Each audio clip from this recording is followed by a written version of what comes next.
انجینر صاحبانو هیله مند یم چې ټول به روغ او جوړ یاست او درسونه مو په خوښۍ او خوشحالۍ سره مخ ته بیایي. درنو انجینر صاحبانو، موږ او تاسو د ډراپ آپشنونو باندې خبرې کولې چې تر ریجنه پورې مو رسولی و تېر درس کې. اوس هم نن راځو په ټیبل باندې غږیږو او همدغسې خپل درسونو ته ادامه ورکوو. درنو انجینر صاحبانو، موږ سره په ټیبل کې مختلف حالتونه لري. مثلا یو کالم ده، موږ سره بل روز دي چې کالمونه انجینر صاحبانو موږ سره خپله د ستونونو څخه عبارت ده او روز د قطارونو څخه. مثلا تاسو غواړئ داسې یو ټیبل داسې یو جدول ولرئ چې د 6 قطارونو یا 7 قطارونو هر څومره چې غواړئ د هغې د کالمونو درلودونکی وي، او مثلا د 10 کالم د روګانو 6 روې ولري یا 15 روې ولري یا مثلا 3 روې ولري، نو روې تاسو انتخابوئ او تر څنګ یې همدغسې راځئ اوکې وهئ او موقعیت ورته انتخابوئ. مثلا دا شو زمونږ او ستاسو هغه جدول چې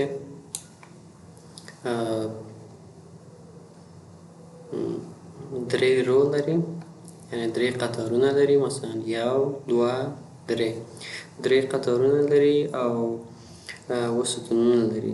درنو انجینر صاحبانو، ممکن تاسو ته سوال خلق شي خو دلته خو 15 دی. نه، دا چې د موږ سره د ټایټل برخه ده او دا هم د موضوعاتو. دلته که چېرې تاسو بیا په ټیبل باندې یو کلیک وکړو، اجازه راکړئ چې د دغې برخې څخه ووځو. مثلا دلته ټیبل باندې کلیک وکړئ، موږ سره یو ټایټل ده، بل هیډر ده. هغه 2 کالمونه چې ده د ټایټل لپاره. مثلا تاسو غواړئ داسې یو جدول جوړ کړئ چې دا جدول وي د ګراوند فلور پلان، دا په ټایټل کې لیکل کېږي. او مثلا بیا غواړئ چې روم نمبر 1 یا تاسو غواړئ نومونه ورکړئ چې روم، ټوایلیټس، کچن، نو دلته بیا هیډر راځي. نو هغه 2 دانې یا 2 لومړني روګانې چې وي هغه د خپله بای ډیفالټ یا هم خپله شتون لري پکې، ځکه راغلي که نه موږ 3 روګانې ورته ورکړي. همدغسې انجینر صاحبانو که هر څومره تاسو ورته روز یا دغه اضافه کړئ، مثلا هماغومره حالتونه ځان ته نیسي. مثلا اوس هم داسې یو جدول موږ سره رامنځته شو چې دومره قطارونه او دومره ستونونه درلودونکی ده. او د دې تر څنګ انجینر صاحبانو موږ سره په روګانو کې دلته هم کالم ویډ ده، رو هایټ ده. هغه ارتفاع او عرض یې موږ ته ښکاره کوي دې کې چې څنګه کولی شو څومره اندازه باندې موږ ابعاد ولرو د دغې ته. مثلا زه غواړم د دغې کالم یا د دغې رو، اجازه راکړئ چې دا یو څه انتخاب کړم، زه غواړم دا باید کوچنی شي. مثلا دلته راځم د دې هغه دلته شمېرې د مثال په ډول زه لیکم، مثلا 1 شمېره، مثلا دلته لیکم 2. نو دلته خو اړتیا ده چې باید کوچني استفاده شي. نو بناً دغه کم قطار چې ده یا دغه کم کالم د دې عرض زه کوچنی کوم. زه کولی شم چې هم د دې په واسطه چې انتخاب وکړم دغسې، مثلا زه راځم دومره دا انتخابوم، ما دا انتخاب کړم، یا مثلا یوازې دا انتخابوم. غواړو د دې عرض کوچنی کو یا ډیر کو، په ما خپل خوښې په اندازه کولی شو له دغې 4 کنجونو سره دا ترتیب ورکړو. او دغسې بعضې وخت تاسو غواړئ چې د دې د یو کالم یا د یو خانې ووایم د هغې عرض لږ او ډیر کړئ، هم امکان لري. که تاسو کولی شئ د یو دانې هم کم کړئ او د مختلفو نورو. او که چیرې راشئ تاسو دلته ټول مو انتخاب کړئ، نو هم دلته ولې نه کېږي؟ ځکه چې ټول دغه قطارونه یو بل سره ارتباط لري. که چیرې داسې وکړو انجینر صاحبانو چې ټول انتخاب کړو، مثال په ډول زه راځم ټول انتخابوم، ټول ما انتخاب کړ. په دې حالت کې امکانات شته چې په بخښنې سره اوس که چیرې تاسو وغواړئ چې دا ارتفاع یې زیات و کم کېږي، امکان لري چې مجموعي ډول سره امکان لري. ګورئ نری کېږي، ډبلیږي، نو هر څومره چې تاسو وغواړئ هماغومره دغه سایز کې توپیر راوستلی شو. او دا د دغې برخې تر څنګ دا یو څه نور اپشنونه هم لري. درنو انجینر صاحبانو ټیبل برخه، مثلا زه غواړم غواړم همدغسې یو ټیبل لرم. دا مې درته راوړی. مثلا سټینډرډ حالت لري یا انوټیشن غواړئ هم پکې استفاده کولی شو. مثلا انوټیشن حالت یې دا ده، سټینډرډ حالت یې هم دا ده. موږ سره ایریل دی. مثلا موږ داسې یو لیکنه پکې لرو، مختلف لیکنې دي پکې یا مختلف بولډز دي یا فونټس دي. هر فونټس چې موږ او تاسو انتخاب کړو خپل لیکنې ته، کله مو چې موږ یو لیکنه ودرلوده یا لیکنه مو ترسره کړه، بیا دغې فونټونو څخه استفاده کولی شو یا دغه ټکسونو څخه.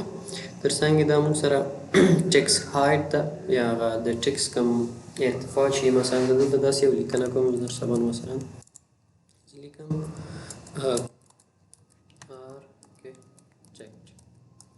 اوس د دې ارتفاع که چېرې تاسو داسې انتخاب کړئ، دا ارتفاع یې که چېرې تاسو بدل کړئ کولی شئ خپل په زړه یا په خپل خوښه ارتفاع ورته وټاکئ. که چېرې غواړئ انجینر صاحبان دا لیک بولډ شي، کولی شئ بولډ څخه استفاده وکړئ. که چېرې غواړئ وینئ تغییرات پکې راسي، نری کېږي او ډبلیږي. ایټالیک کولی شئ، یعنې ایټالیک لیکونه عموما یو څه زاویه لرونکي وي. اوس وګورئ زاویه داره راځي. تاسو غواړئ داسې یو لیک ولرئ انجینر صاحبانو چې مثلا دلته د دې خط لاندې یو کرښه وي، د دې په واسطه ګورئ کرښه پکې ایجادېږي. کولی شئ مثلا لاندې یو کرښه وي، هم کولی شئ د پاسه یو کرښه وي. همدغسې ریډو انډو لرو دلته. تاسو غواړئ برګشت وکړئ، بېرته مخته راشئ، مثلا هم پکې کېږي. دا هم برخه مثلا تاسو غواړئ چې کسري شکل باندې یو دغه ولیکئ، یو خط یا یو عدد کسري شکل ته غواړئ ولیکئ، له دې څخه استفاده کولی شو. همدغسې غواړئ دغه ټکس ته رنګ ورکړئ، دغسې دغه ټکس رنګ اخیستل کېږي باید د دغې آپشن په واسطه. هر هغه رنګ چې تاسو غواړئ دلته یې سلیکټ کولی شئ، مثلا په داسې شکل سره یا په دې شکل سره اجازه راکړئ. مثلا په دې شکل سره تاسو غواړئ یو رنګ ورته انتخاب کړئ، د مثال په ډول راشئ اوکې ووهئ، هماغه رنګ ځان ته غوره کوي او نیسي. دلته موږ سره رولر ده، اجازه راکړئ.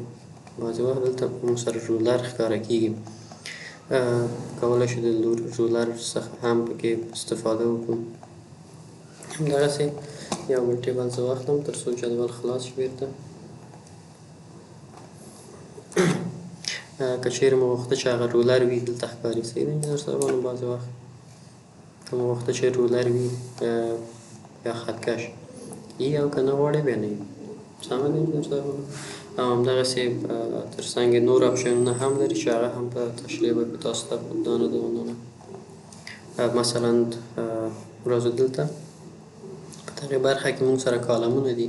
د دې څخه هم کولی شو چې موږ کالمونه ډېر زیات کړو. دلته موږ سره هغه مثلا د مثال په ډول زه دلته یو لیکنه ترسره کوم انجینر صاحبانو.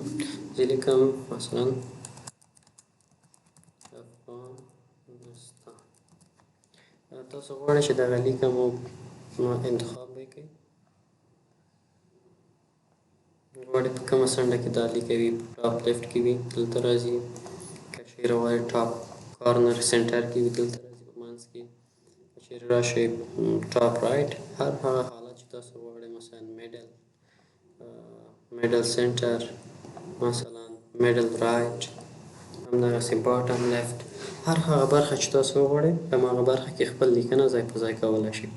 همدغسې دلته موږ سره بل آپشن چې د انجینر صاحبانو هغه پاراګراف ده. مثلا یو څو کرښې موږ تاسو ولیکئ دلته، اجازه راکړئ موږ یو دوه درې کرښې دلته لیکنې ترسره کړې.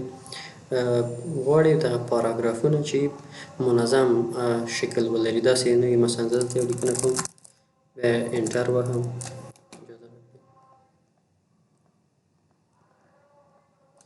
بل کرښې ته مثلا ځو، بیا هغه کرښه همدغسې غیر منظم یا غیر دغه وي، نو بیا کولی شو چې د پاراګراف په واسطه یا د پاراګراف بټن د کېکاږلو سره خپله هماغه لیکنه انجینر صاحبانو منظم کړو، یعنې کرښې یو له بل څخه په یو فاصله کې یا په یو قطار کې ځای په ځای شي. دلته هم هماغه خپل لیکنه چې چېرته ځای په ځای کوئ، په منځ برخه کې د هماغې صفحې په منځ کې، په کارنر کې، په هر هغه برخه کې چې تاسو وغواړئ دلته کولی شئ. بل آپشن موږ سره دلته انجینر صاحبانو هغه د لیکو ترمنځ ارتفاع ده. مثلا تاسو غواړئ چې یو لیک نه د بل لیک په واسطه، ځکه موږ سره دلته بل کرښه نشته، که چیرې موږ سره بل کرښه دلته وای بیا موږ کولی شو چې د هغې ترمنځ فاصلې هم وټاکو، مثلا 1 سانتي 2 سانتي. دلته هم هماغه اپشنونه دي. دا هغه اپشنونه دي چې موږ سره د کرښو یا د لیکو ترمنځ هماغه فاصلې منظم کوي. د دې په واسطه کولی شو عموما په جدولونو کې بیا دا پکارېږي او موږ ته استفاده کولی شو. دا برخه موږ سره په انډیکس یا په پورتني برخه کې مثلا انجینر صاحبانو زه راځم، اجازه راکړئ ماته. زه غواړم دغه کرښه ما سره څه په انډیکس کې وي. زه لیکم ښه وګورئ، زه فاصله ورکوم. زه وایم چې دلته زه وایم ایکس مربع. اوس دغه مربع که چیرې تاسو غواړئ په دغه شکل مربع ته واړوئ، نو دغه بټنو په واسطه تاسو کولی شئ دې صفحې استفاده وکړئ، یا یې ښکته راوړئ یا یې پورته ویسئ، یا دغسې په ضریب کې ځای په ځای کې. دغه ټول امکان لري او تاسو یې کولی شئ. مثلا اجازه راکړئ چې زه یو بل تاسو ته ولیکم، یو بل دغه کې درښکاره کړم. مثلا دلته رالیکو چې وای یا 2 وای یا وای 2 یا 2 وای لیکو. مثلا تاسو غواړئ چې دغه 2 یې په بهرني برخه کې لاړ شي، نه پوهېږم دغه 2 اپشنونه ولې کار نه کوي، ولې بعضې وخت دغسې ستونزه پیدا کوي. که نه دغسې که دغه اپشنونه کار ونه کړي، دې څخه هم ګټه پورته کولی شو، موږ ته یې جوړوي. که چیرې راوړئ بېرته قاعدې ته هم امکان لري. دا د دغې برخې. بله برخه موږ سره انجینر صاحبانو هغه د سمبولونو برخه ده، چې مختلف سمبولونه موږ کولی شو استفاده وکړو، ته راوړو. مثلا زاویه لرونکي، همدغسې نور کوم هغه علایم چې موږ ته پکار وي، موږ له دغې ځای څخه کولی شو راوړو. هم دلته په لیکلې بڼه پکې شتون لري انجینر صاحبانو، هم دلته په شکلونه یې هم شته. هر هغه سمبولونه چې په نړۍ کې منل شوي وي، په زرګونه سمبولونه، مثلا بسم الله الرحمن الرحیم د محمد صلی الله علیه وسلم، هر هغه سمبولونه چې په نړۍ کې منل شوی ده دلته پیدا کولی شو او ته استفاده کولی شو. د انجینر صاحبانو هر یو چې انتخاب کړئ تاسو کولی شئ له دغې ځای څخه ورته لاسرسی پیدا کړئ. بل موږ سره انجینر صاحبانو هغه ابلیک انګل ده. مثلا تاسو یو لیکنه کړې ده، زاویه ورکوئ ورته. مثلا دغه برخه ده، اجازه راکړئ چې زه دا انتخاب کړم. اوس تاسو دې ته یو زاویه غواړئ ورکړئ، نو تاسو کولی شئ چې دغسې وګورئ، هر هغه شکل سره یا پورته یا ښکته خپل خطونه غواړئ زاویه‌یي کړئ. تاسو کولی شئ چې له دغې څخه زوایا یې مشخص کړئ. مثلا تاسو غواړئ فاصلې ورکړئ، فاصلې ډېرې کړئ، زیات کړئ، د کرښو ترمنځ وینئ، د دغې اپشن څخه تاسو استفاده کولی شئ. یا مثلا غواړئ چې داسې بیضوي شکله یا ځان کش کړي، دغسې حالتونو څخه تاسو کولی شئ انجینر صاحبانو چې استفاده وکړئ. د دې تر څنګ یو اپشن چې دلته موږ سره پاتې ده هغه امپورټ ټکسټ ده. مثلا تاسو غواړئ چې د یو بل ځای څخه متن راوړئ یا یو لیکنه راوړئ، امپورټ ټکسټ وښایئ هماغه خپل لیکنې چې چېرته موقعیت لري. مثلا ما سره کوم لیکنه وي، خب ما سره لیکنې ځکه نشته چې ما خپل هغه ډي ډرایو ټول دغه هارډ ډیسک ته انتقال کړه. نو که چیرې کله مو چې غوښته یو بل متن له بل ځای څخه راوړئ، نو تاسو کولی شئ چې له د هماغه امپورټ ټکسټ ته لاړ شئ، امپورټ ټکسټ ته لاړ شئ او هماغه خپل کوم ځای کې چې مو متنونه یا هماغه ورډ فایل موقعیت لري همالته لاړ شئ، هغه انتخاب کړئ او اوپن په واسطه وراشئ، دلته ځای په ځای کړئ او دلته یې انتقال کړئ. یو موضوع او بل موضوع چې موږ سره هغه د ټیبل په برخه کې بله موضوع چې موږ سره پاتې ده انجینر صاحبانو، هغه مثلا تاسو غواړئ بعضې وخت یو ټیبل د دغې نه راوړئ. د مثال په ډول اجازه راکړئ چې زه یو ایکسل فایل خلاص کړم، یا دغه فایل میپ سورسینګ په نوم موږ سره دغسې یو فایل پروت ده. تاسو غواړئ چې همدغه فایل راوړئ او په خپل اکسل شیټ کې دغه اکسل شیټ راوړئ، په اوټوکیډ کې خلاص کړئ دغه جدول. مثلا زه راځم دلته ټیبل ته ټیبل نه فرام ا ډیټا لینک به انتخاب کړئ. بعد د هغه نه دلته به راشئ موقعیت به ورته انتخاب کړئ. مثلا نوم ورته ږدو ABC دغسې یو نوم ورته انتخاب کړو اوکې وهو. بعد د هغه نه راځو دلته یې براوز فایل لیکلی براوز فایل نه راځو دلته میپ سورسینګ او اوکې وهو.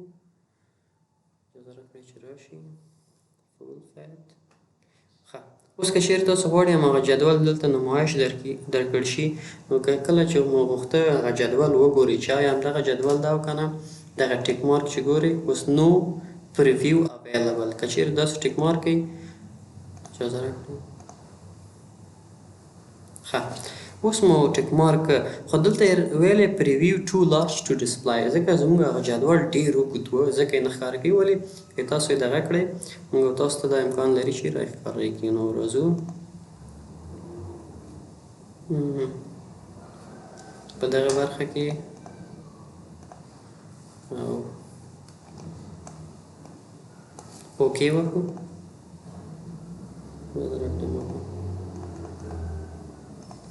ځکه چې زموږ دغه چې انجینر صاحبانو ډېر لوی ده نو ځکه هغه جدول زموږ که چېرې تاسو ورته پام وکړئ دلته ما سره بل وړوکی جدول نشته. دغه جدول چې د انجینر صاحبانو ډېر حجم ډېر ده تقریبا کم 200-300 قطاره دي نو ځکه نه یې راپسې که چېرې تاسو کوچنی ولرئ تاسو وګورئ دلته یې ویلی سپیسیفیک رینج از ناټ ویلډ نو که چېرې تاسو یو منظم یا کوچنی جدولونه ولرئ تاسو ته یې اوکې بټن کې کولو سره راسن تاسو ته یې راوړي. نو دا د دغې برخه په جدولونو کې چې څنګه کولی شئ فقط دلته راشئ فرام ا ډیټا لینک هغه څخه وروسته راشئ دلته او د لینک په کې کولو سره نوم ورته کریټ ا نیو ایکسل ډیټا لینک نوم ورته انتخاب کړئ. د نوم انتخابولو څخه مثلا NN دغسې یو نوم ورته انتخاب کړئ. بعد د هغې نه براوز فایل کوئ هماغه میپ سورسینګ یا هر څه چې تاسو سره کوم جدولونه اوس دلته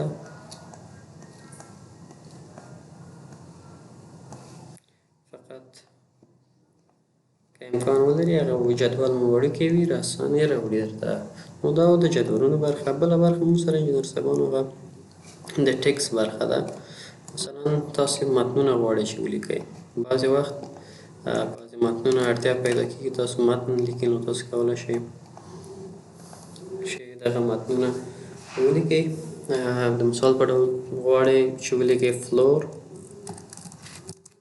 پلان نو دغه نور اپشنونه ما مخکې تاسو ته تشریح کړم. مثلا سټنډرډ حالت کې غواړئ یا غواړئ دغه یو بل فنټ کې ولیکئ د مثال په ډول هر هغه فنټونه چې تاسو یې ځان سره لرئ د هغې په واسطه تاسو فنټ بدلولی شئ. صحیح ده دلته یې فنټ بدلیږي.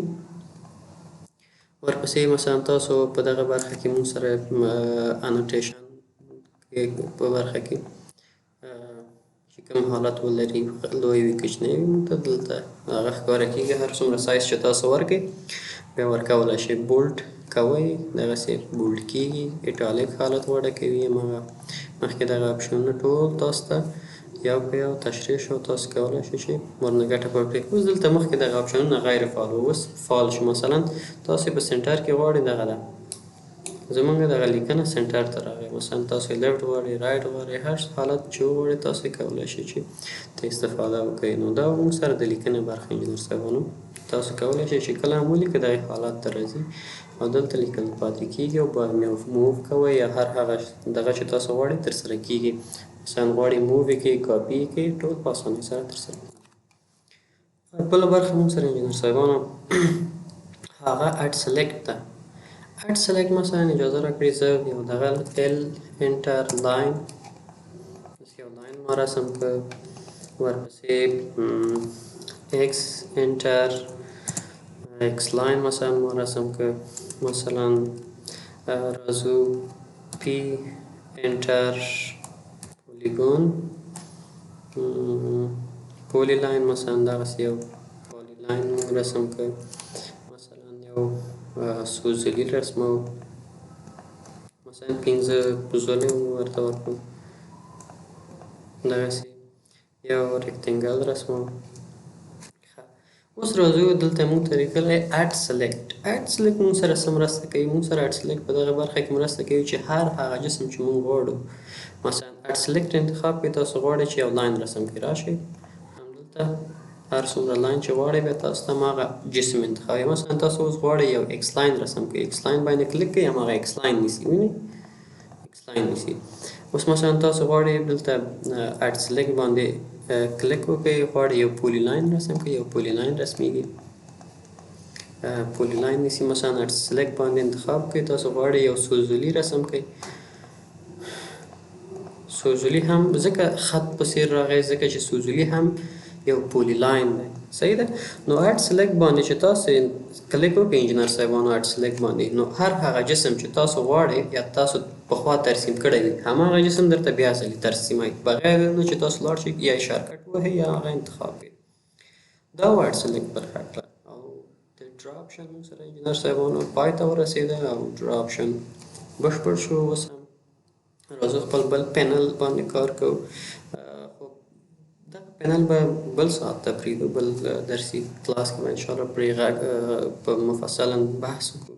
نو د نن ورځې درس په همدغې ځای کې پای ته رسوو. درنو انجینر صاحبانو تاسو څخه بیا هم هیله کېږي تر څو دغه درسونه کم ونه ګڼئ. ممکن ما مخکې هم تاسو ته یادونه کړې ده چې د کمیت له لحاظه ممکن دا ډېر ابتدایي یا ډېر ښه نه وي د کمیت له لحاظه، ولې کیفیت له لحاظه ډېر انجینر صاحبانو کیفیت تاسو سره مرسته کوي د کیفیت له لحاظه چې ډېر هغه پروژې یا هغه ستونزې چې تاسو یې لرئ درته یې حل کړي.